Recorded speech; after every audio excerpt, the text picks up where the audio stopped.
Est-ce envisageable, en observant les montées des partis extrêmes en Belgique, de les inclure dans la majorité, notamment aux prochaines élections, donc après les prochaines élections? Et alors, évidemment, ça a déjà été tenté.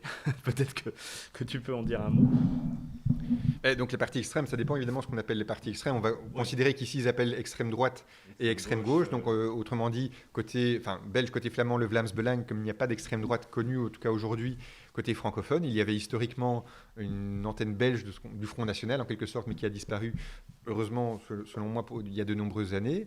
Côté extrême gauche, là évidemment, le PTB, qui est un parti donc présent à la fois en Flandre, à Bruxelles et en Wallonie. Euh, je pense qu'il y a une différence quand même, en tout cas c'est à titre personnel que je le dis, mais à faire entre les deux. Le PTB est un parti marxiste, mais qui s'inscrit malgré tout dans une forme de continuité démocratique, en tout cas on l'espère. Côté extrême droite, bon voilà,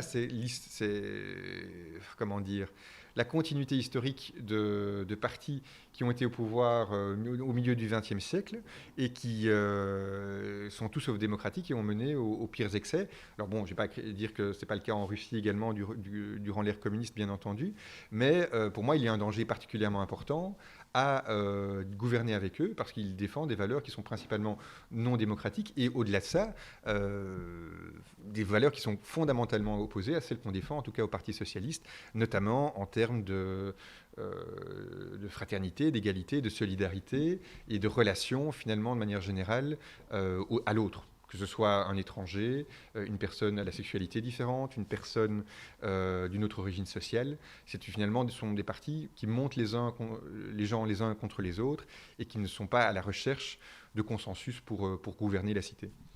Alors, il y a une petite précision. Il y a une question notamment sur les extrêmes, les partis extrêmes ou populistes. Il y a une question qui concerne le Parti populaire. Si le Parti populaire peut être considéré comme un parti extrême en Wallonie, bah, pour info, il n'existe plus, hein. Donc, il a été dissous. Donc, c'est un parti qui aujourd'hui n'existe plus. Mais on peut très bien imaginer que dans le futur, d'autres formations politiques populistes, de droite, de gauche, puissent émerger, hein. C'est la vie démocratique. Oui, bien sûr. Et donc ces partis ont le droit d'exister tant qu'ils n'enfreignent pas la loi, évidemment, et notamment les lois en matière de discours haineux.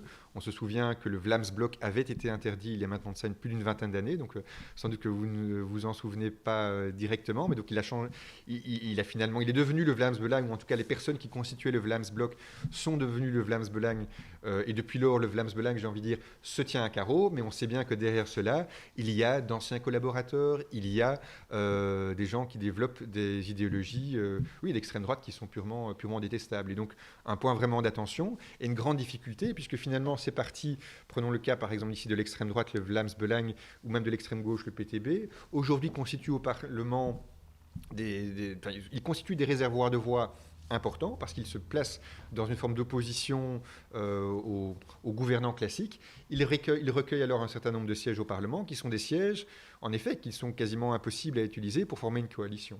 Et du coup, les possibilités de coalition se réduisent d'autant plus, d'où les discussions complètement difficiles qu'on a pu connaître en 2019.